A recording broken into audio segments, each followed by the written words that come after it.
Show विश्व युद्ध।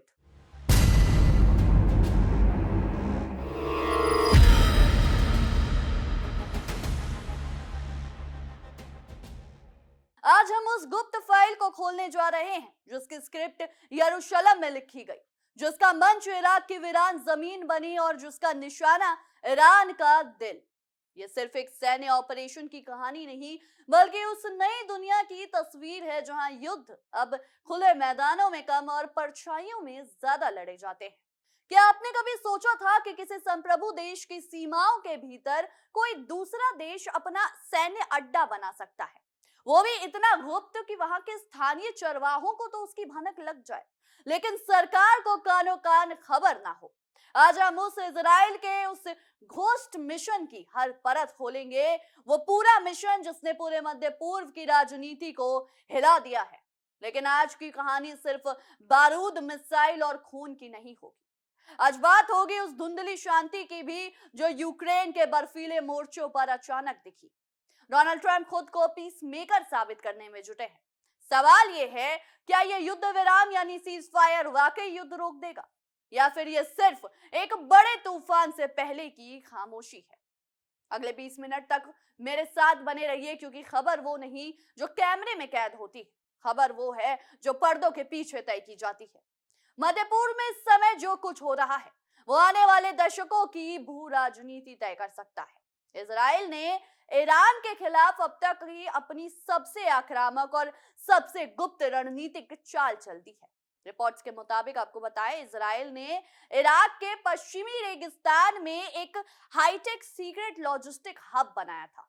यह कोई साधारण सैन्य कैंप नहीं था, यह ऐसा अड्डा था जहां से ईरान के खिलाफ लंबी दूरी वाले ऑपरेशन को अंजाम दिया जा सके। अब सवाल उठता है कि इजराइल को इराक की जमीन की जरूरत क्यों पड़ी। दरअसल आपको बताएं, इजराइल और ईरान के बीच सीधी दूरी 1000 मील से ज्यादा है। इतनी लंबी दूरी तय कर ईरानी परमाणु ठिकानों तक पहुंचना आसान नहीं। फाइटर जेट्स को हवा में ईंधन चाहिए, तकनीकी सहायता चाहिए, इमरजेंसी लैंडिंग पॉइंट चाहिए, और सबसे अहम, अगर कोई विमान दुश्मन के इलाके में गिर जाए तो पायलट को जिंदा निकालने के लिए सर्च एंड रेस्क्यू सिस्टम चाहिए। इजराइल ने इसी जरूरत को देखते हुए इराक के उस वीरान इलाके को चुना जहां इंसानी आबादी लगभग ना के बराबर है। दिन में तपता हुआ रेगिस्तान, रात में सन्नाटा और ऊपर से अमेरिकी सैन्य नेटवर्क की मौजूदगी। यह इलाका रणनीतिक रूप से इतना अहम है कि यहां से ईरान के पश्चिमी हिस्से तक पहुंचना आसान हो जाता था। अमेरिकी सूत्रों के मुताबिक ये पूरा ढांचा युद्ध शुरू होने से ठीक पहले तैयार किया गया, और सबसे चौंकाने वाली बात, इसे लेकर वॉशिंगटन में बेहद सीमित लोगों को ही जानकारी थी। लेकिन हर गुप्त मिशन की तरह इस ऑपरेशन में भी एक ऐसी गलती हुई जिसने पूरी कहानी को लगभग उजागर कर दिया। मार्च के महीने में एक स्थानीय चरवाहा अपनी भेड़ों को चराते हुए उस प्रतिबंधित इलाके के पास पहुंच गया। उसने देखा कि आसमान में ऐसे हेलीकॉप्टर घूम रहे हैं जिन पर इराकी सेना के निशान नहीं थे। इलाके में अचानक बढ़ी गतिविधि ने उसे हैरान कर दिया। उसने पास की इराकी चौकी को इसकी सूचना दे दी। इराकी सैनिक अपनी हवामी गाड़ियों में बैठकर जांच के लिए निकल पड़े। उन्हें लगा शायद कोई आतंकी संगठन सक्रिय है, लेकिन जैसे जैसे वो उस लोकेशन के करीब पहुंचे, हालात बेहद गंभीर हो गए। रिपोर्ट्स के मुताबिक इजरायली कमांडोज ने अपनी पहचान और मिशन की गोपनीयता बचाने के लिए तुरंत हवाई हमले किए। रेगिस्तान में विस्फोटों की आवाज गूंजी, धूल का गुबार उठा और कुछ ही मिनटों में इराकी दस्ते को पीछे हटना पड़ा। इस झड़प में एक इराकी सैनिक की मौत भी हो गई। यहीं से बगदाद में भूचाल आ गया। इराक सरकार भड़क उठी। संसद में सवाल उठे कि आखिर देश की संप्रभुता का उल्लंघन कैसे हुआ। संयुक्त राष्ट्र में शिकायत की गई। अमेरिका पर आरोप लगाए गए कि उसने इराक की जमीन को युद्ध का मैदान बना दिया है। लेकिन महीनों बाद अमेरिकी अधिकारियों ने जो खुलासा किया, उसने सबको चौंका दिया। आपको बताते हैं उन्होंने क्या कहा। उन्होंने कहा वो अमेरिकी यूनिट नहीं थी, वो इजराइल था। जी हाँ, ये सुनते ही मध्य पूर्व की राजनीति में नई हलचल पैदा हो गई, क्योंकि इसका साफ मतलब था कि इजराइल अब अपनी सीमाओं तक सीमित नहीं है, वो दुश्मन देशों के आसपास फॉरवर्ड ऑपरेशन बेस बना रहा है। यानी जंग अब सीधे मोर्चे पर नहीं, बल्कि नेटवर्क और गुप्त अड्डों के जरिए लड़ी जा रही है। इजरायली एयरफोर्स चीफ तोमर बार का वो पत्र भी चर्चा में है, जिसमें उन्होंने अपने सैनिकों से कहा, हम एक ऐसी जगहों पर काम कर रहे हैं जिनकी दुनिया कल्पना भी नहीं कर सकती। उस समय इन शब्दों को सिर्फ मनोबल बढ़ाने वाला बयान माना जा रहा था, लेकिन आज जब इराक के रेगिस्तान का राज खुला तो उन शब्दों का असली मतलब समझ आता है। बताया जा रहा है कि इस बेस पर इजराइल की बेहद खतरनाक और प्रशिक्षित यूनिट 669 भी मौजूद थी। ये वही यूनिट है जिसका काम दुश्मन की सीमा में फंसे अपने सैनिकों और पायलटों को मौत के मुंह से निकालकर वापस लाना। ये यूनिट सिर्फ लड़ती नहीं, ये घुसपैठ, बचाव और गायब हो जाने की कला में माहिर मानी जाती है। जब अप्रैल में इस्फहान के पास एक अमेरिकी F-15 विमान दुर्घटनाग्रस्त हुआ, तब इजराइल ने इसे गुप्त अड्डे से अपनी स्पेशल फोर्स भेजने की पेशकश की थी। हालांकि अमेरिका ने अपने पायलट को तो सुरक्षित निकाल लिया, लेकिन इजराइल ने उस पूरे इलाके में हवाई कवरेज देकर दुश्मन को पास आने से रोका। इससे साफ हो गया कि अमेरिका और इजराइल के बीच सैन्य तालमेल पहले से कहीं ज्यादा गहरा हो चुका है। बहरहाल इसी मुद्दे पर देखिए हमारी सहयोगी ऋतु सिंह के खास शो विस्फोट की ये खास पेशकश। इस बीच एक बड़ी खबर सामने आ रही। बड़ी खबर यह कि इराक के इरबिल प्रांत में ईरान का बड़ा हमला, कुर्द लड़ाकों पर ईरान ने हमला किया है। शाहेद 136 ड्रोन से अटैक किया है और इस वक्त जो जानकारी मिल रही, इराक का ये बेहद महत्वपूर्ण लोकेशन, ये इलाका इरबिल प्रांत, ईरान का यहाँ पर हमला करना ये दिखाता है कि कितना ज्यादा इंपॉर्टेंट कड़ी है। कुर्द लड़ाकों पर ईरान ने हमला किया है। ये कुर्द लड़ाके कहा जा रहा है कि जिस तरीके की तस्वीर दिखा रहे थे और इस वक्त जो हालात बनते हुए नजर आ रहे हैं, शाहिद 136 ड्रोन से हमला किया गया है। इस वक्त जो तस्वीर बन रही है इस इलाके पर इरबिल प्रांत पर अटैक को लेकर जो नजर आ रहा है वो अपने आप में बहुत ज्यादा अहम कड़ी हो जाती है। शाहिद 136 सीरीज ड्रोन जो है वो इस्तेमाल करना शुरू किया है और इसमें शाहिद 136 सीरीज के जो ड्रोन्स है, मिसाइलें हैं, उन्हें इराक पर टेस्ट एंड ट्रायल किया है। अब इराक के इरबिल प्रांत पर ईरान का यह हमला और सीधे सीधे कुर्दों को टारगेट पर लेना, ये सबसे ज्यादा दिलचस्प कड़ी इस वक्त खोलते हुए नजर आ रहा है। अमेरिका हो, ईरान हो, इन दोनों के बीच जो भीषण जंग जारी है, ट्रंप ने मजबूरन एक तरफ युद्ध विराम का ऐलान कर दिया, जिसके बाद बातचीत की प्रक्रिया शुरू हुई, समझौते का प्रयास शुरू हो गया और अब ट्रंप ने एक नया प्रस्ताव ईरान को भेज दिया है। जल्दी से इस प्रस्ताव के बारे में डिटेल्स आपके सामने रखते हैं कि दोनों पक्षों के बीच तकरीबन 1 महीने तक सीजफायर की अवधि में राष्ट्रपति ट्रंप ने ईरान पर किन किन बयानों के जरिए दबाव बनाने का प्रयास किया है। सीजफायर के वो 30 दिन, 6 अप्रैल तारीख थी जब इसको लेकर तस्वीर सबसे पहले रखी गई, लेकिन ट्रंप ने कहा क्या, समझौता नहीं, एक रात में पूरी सभ्यता खत्म, एक सिविलाइजेशन ओवर कर सकता है अमेरिका। अब ईरान ने जवाब में क्या कहा वो भी जानिए। हमला हुआ तो करारा जवाब देंगे, यूएस याद रखेगा, ये सीधे चैलेंज कर दिया ईरान ने और बिल्कुल धता बता दिया उस बयान को जिसमें उन्होंने कहा था कि सभ्यता ही मिटा देंगे। अब सीजफायर हुआ, विश्व शांति के लिए बड़ा दिन माना गया और यह कहा गया कि ट्रंप ने हार कबूलनी शुरू कर दी। दूसरी तरफ जवाब में ईरान ने क्या कहा, ईरानी शर्तों पर सीजफायर वॉशिंगटन की करारी हार है, यही तो पेश करना चाह रहा था ईरान और यही हो भी गया। ईरान ने कहा कि जो शर्तें अमेरिका ने रखी थी हमने मानी ही नहीं और यहां तक कि सभ्यता मिटाने के बाद एक ही रात में ऐसा क्या हुआ कि सीधे सीजफायर की ओर अग्रसर डोनाल्ड ट्रंप हो गए। ईरान को हर हाल में हॉर्मूज खोलना ही होगा, ये अमेरिका की तरफ से प्रतिक्रिया है कि ईरान कोशिश भी ना करे हॉर्मूज पर आगे कब्जा बढ़ाने की, जो कब्जा है उसे भी रिलीव किया जाए। लेकिन इस बीच लेबनान पर बमबारी इजराइल रोके, इस तिगड़ी को फंसाते हुए ईरान ने ये स्पष्ट कर दिया है कि एक तरफ आप खेलिए एलआई, हम भी प्रॉक्सी खेलकर आपको जंगी मैदान में पस्त करने के लिए पूरी तरीके से तैयार है। शांति वार्ता की बात करें तो शांति वार्ता की बातें नहीं मान रहा ईरान।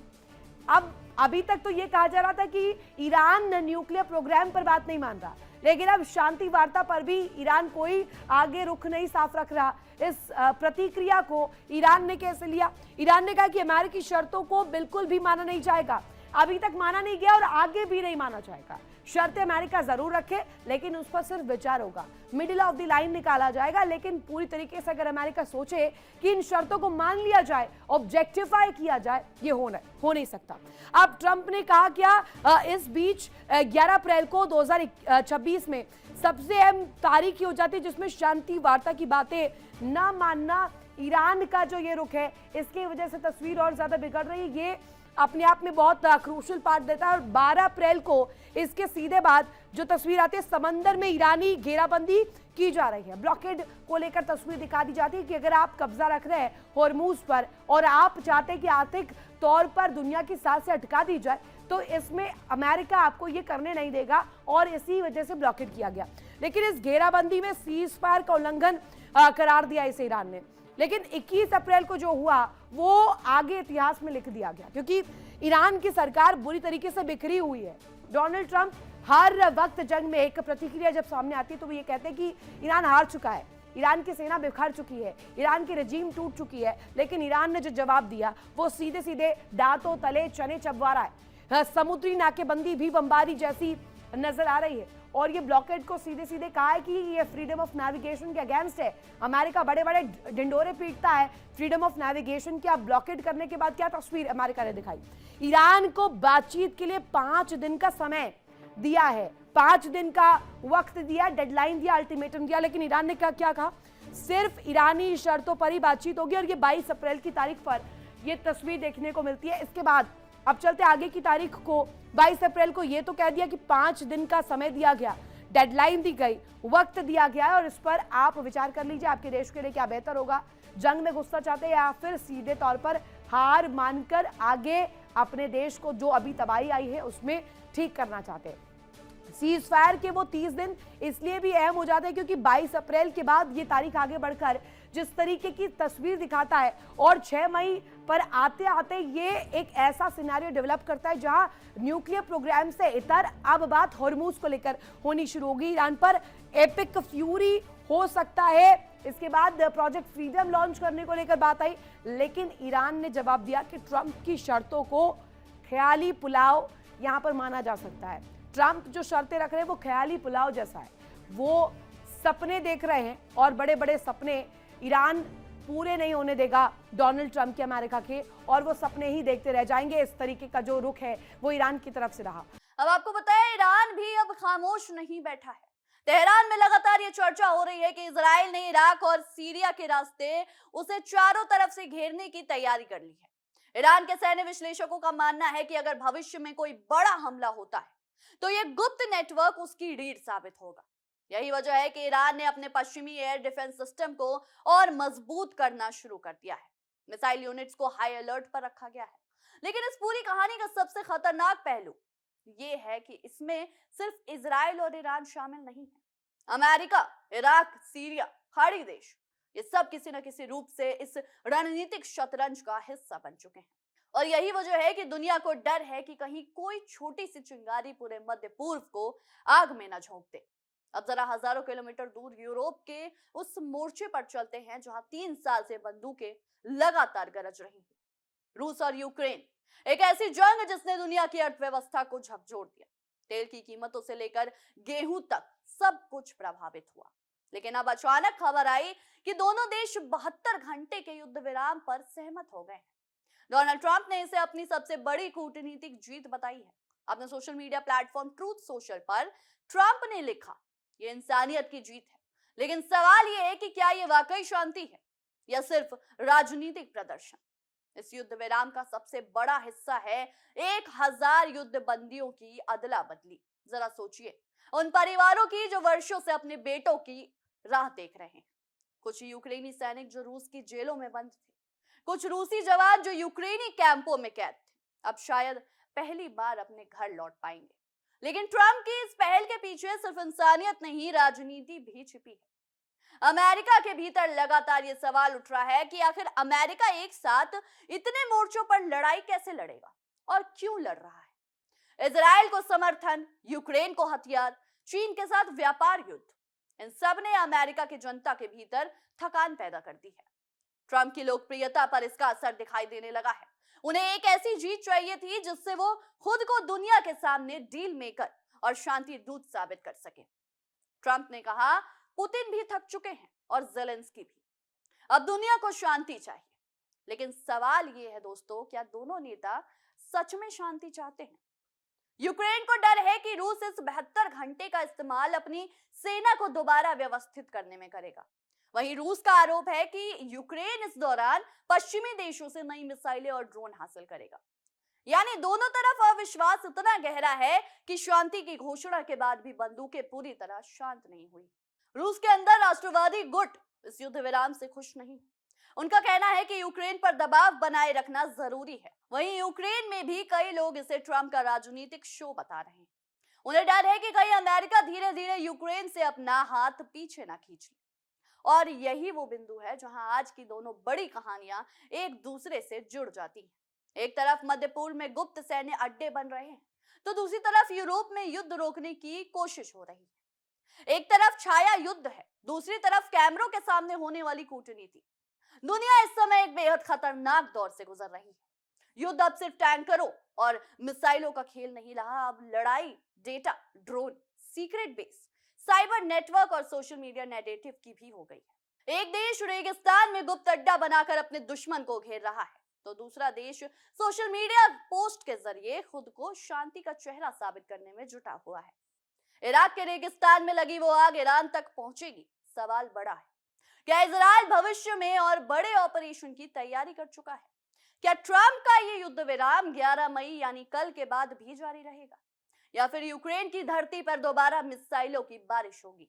इन सवालों के जवाब आने वाले दिनों में दुनिया की दिशा तय करेंगे। लेकिन एक बात साफ है, आज की दुनिया में युद्ध सिर्फ सीमाओं पर नहीं लड़े जाते, युद्ध अब दिमागों में लड़े जाते हैं, गुप्त समझौतों में लड़े जाते हैं और उन अंधेरे कमरों में लड़े जाते हैं जहां कैमरों की पहुंच नहीं होती। और शायद यही वजह है कि आज पूरी दुनिया एक ऐसी शतरंज की बिसात पर खड़ी है जहां हर चाल के पीछे एक और चाल छिपी हुई है और हर मुस्कुराहट के पीछे युद्ध का साया मंडरा रहा है। बहरहाल आपकी इस विषय में क्या कुछ राय है, हमें कमेंट्स में जरूर साझा करें। तब तक के लिए देखते रहिए इंडिया डेली और हमारा खास शो विश्व युद्ध।